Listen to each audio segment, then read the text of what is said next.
Hi, hello. So, as some of you may have seen, I went to All Your Friends Fest 2024. What may not have been apparent, and what I didn't stress much in those videos though, was that I'm not just a nerd who doesn't get out much.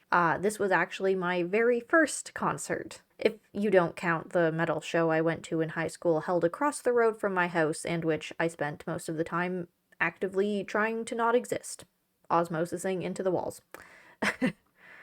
I chose to break out of the mold and exit my comfort zone for this music festival for a couple reasons. One, I used it as bait to lure my friend to come hang out with me, got her hook, line, and sinker all the way from another province. How could they be dangerous? They're covered with free cheese! Mostly, though, it just seemed like an opportunity that I couldn't miss. I'm getting old, turning 30 in a couple months, and if AYF doesn't become an annual thing, then this one felt like it might be my one chance to get to see such a stellar lineup of bands. So many of them shaped my teenage angsthood. So if I was going to break my concert cherry, it had to be for someone as important to me as Billy Talent or Fall Out Boy. And I got both. Now the reason that I'm making this video is kinda strange. It's a bit of a self-analysis. I want to pick apart the experience and why some things didn't work for me in the same way live shows appeal to others, but also I think my reactions are kind of unique and weird, and it might help other people understand how they feel about big events and why, if they hear me say it. We don't all need reasons to like the things that we like, and vice versa, but it is nice to be able to put words to things sometimes. I'm not diagnosed as neurodivergent, but I certainly have some spicy tendencies and a surplus of social anxiety. And if you're anything like me, hearing my explanation of how I processed the live event could be quite validating. So let me know by the end in the comments if any of this is you. Hi. If it's not evident from the fact that I've never gone to a live show or go out to events regularly, I'm a pretty big introvert. The people I went to the show with openly voiced that my participation in going to AYF was extremely atypical, enough to praise me for handling things well because I truly am that hermit core. Let me put it this way. Let me give you an example of my speciality. Both my partner and friends took a trip to the car on the second event day to eat snacks, but I stayed behind on my own to watch the Plain White Tees. In that time, I was left sitting alone. A guy's sunglasses fell onto the grass as he walked past me. I grabbed them and hurried to catch up to him, fully prepared to produce the line of dialogue, "You dropped your glasses," to which he would respond, "Thanks," and I'd say, "No problem," and everyone would be cool and normal, and I'd go back to my spot. What actually happened was his friend noticed that he was missing his glasses right before I caught up. The guy turned around. I extended them. He said thanks before I could say a word, and because the line of dialogue wasn't in the order planned anymore, I froze up, bleated a sound that definitely was not a real word, nodded, and ran away once he took them. Real fucking smooth like. Spontaneous social interactions are not my strong suit. I can socialize fine in certain contexts, others just make me malfunction. I may pursue some form of diagnosis someday, but for now, I'm not inhibited by my anxieties or shortcomings. I'm okay. I'm just a bit of a weirdo, as you will surely come to understand better as you watch more of my content. So, given my particular hangups, I thought some of you might be interested to hear how I found such a big live event. My friend I went with literally made a video about what to expect at shows with me in mind because she's a sweetie, and again, everyone knows I'm not meant for these things. So, this is a bit of a response to hers too. How did I do being who I am? I guess let's start with the more unusual quirks of mine that affected my festival going experience. Well, first, as soon as I got to the first stage, I learned that I don't like the feel of concerts. You know, the reverberation in your rib cage from the huge bassy amps? It felt like a second heartbeat competing with my own, messing with the rhythm of my own. The literal physical sensation threatened to give me a bit of a panic attack at the start of the event, but we found a safe zone where I was comfortable with the intensity, and eventually I adjusted to it a bit too. I always kind of knew that about myself whenever there was music at gym assemblies in school that got too loud and made my insides shake. I never liked that. The feel of floors vibrating beneath my feet really rattles me for a variety of fucked up self preservation reasons that I accumulated as a young adult. I'm glad that I didn't react poorly to it enough that it would have ruined the experience, like I had to go back to the car or something, and that I managed to adjust and accept the sensation, or the whole festival would have been pretty rough. And that is something to consider if you're sensitive to touch, even, because it's so loud that it does physically affect you. It feels like you're being touched in a way. Related to that dislike of the overloud physical sensation of concerts is the use of concert earplugs. If you are going to a large scale concert or music festival, you should be wary of your ear health and wear earplugs. Companies make earplugs specifically designed for concerts so that they don't distort or dampen the sound quality as much as regular run of the mill earplugs do. Me and all of my friends, funny because of concert. Anyway, we all had our own pairs. They're not the most comfortable thing to wear for a whole day straight, but that's not what I'm about to say, actually. The thing about earplugs was that they made me really disinclined to participate in the performances. You know, when the artist will yell, "Come on now, join in!" and hold the mic out for the audience to sing along. I wanted to, but I didn't, because wearing earplugs made my own voice so loud in my head, and I hated that.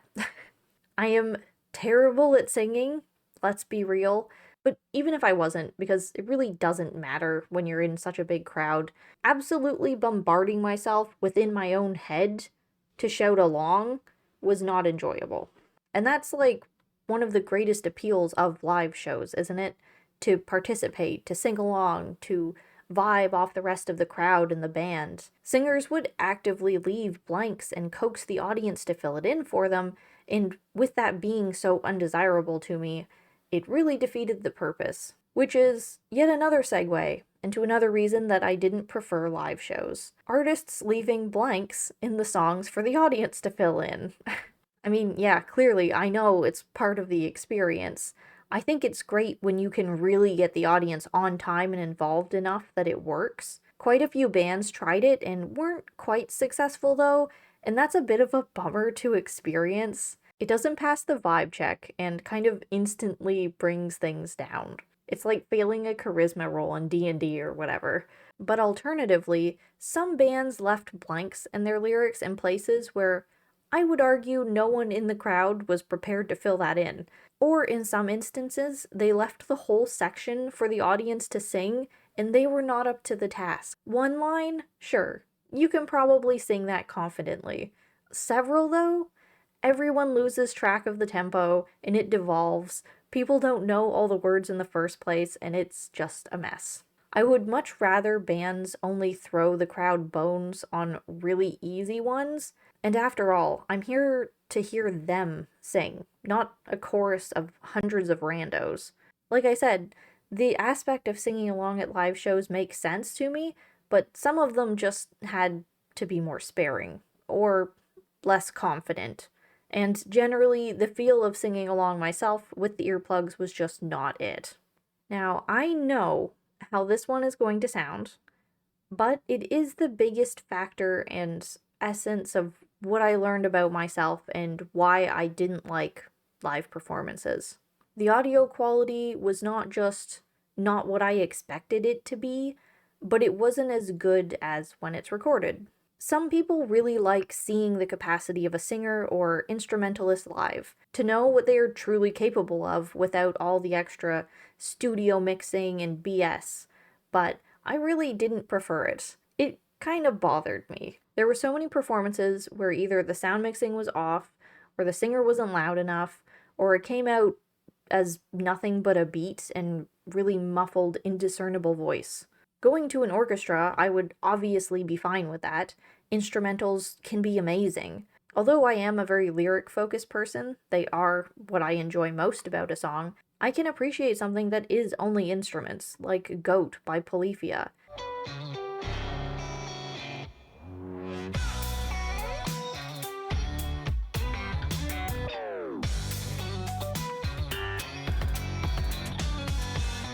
Fucking awesome. But with the genre of music at AYF, the beat is usually defined by the lyrics.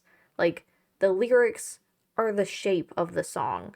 If I can't hear the lyrics, I can't always predict when the chorus is going to reach its conclusion or why they completely throw in a new note. It's just kind of jarring vibes, and I can't intuit or appreciate the song on its own without the lyrics. On top of the fact that I would have just very much liked to hear the lyrics, having only unknown beats was not enough for me. So the fact that live performances constantly had the singing undercut or cut out was not what I want out of a musical experience. It's gonna sound very special of me, but I want to listen to the music correctly, as intended. Some people get a lot of value out of seeing performances live because of the communal interaction. They want to see whether an artist is better or worse than their recorded quality, but that seems like a gamble that I really don't care to make again. If a band is much worse live, then I've wasted my time and will get bummed out about it at the reveal. And even if they are almost up to recorded standard live, there's still those blips of technical difficulties that make it so I'd rather listen to a refined version in the best audio quality possible. Like, Billy Talent was very close to their recorded songs, but nobody's perfect. If I was someone who wanted to sing along and mosh, that'd be a huge draw for live shows, but I'm not. So I think going to any future performances would be an act of futility. All Your Friends Fest wasn't just my first concert experience, it was probably the best one I could have ever hoped to have. I don't think the quality of music or fellow attendees will ever be better somewhere else. I lucked out, and I think I'd like to just leave it at that, with a good experience, but one that I don't necessarily need to have again. At this point in the video, you may be sitting there diagnosing me with any variety of neurodivergent tendencies.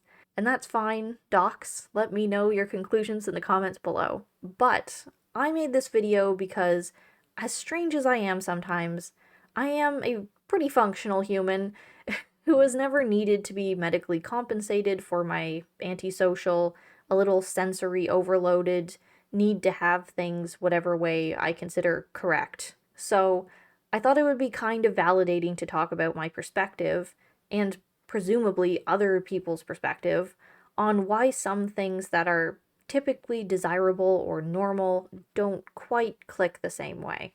If you are akin to me, I would like you to know that we are allowed to say why we dislike some things and not have to have them be a symptom of something bigger or place us on a spectrum.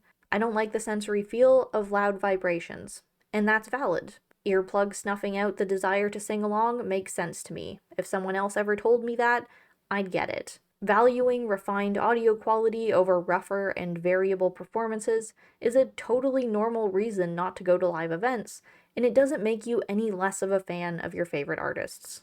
If you can relate to any of these feelings, feel free to leave me a comment below, or, if you can't relate to any of the things I described, tell me what parts about live performances really does it for you. I'm always open to alternatives and suggestions.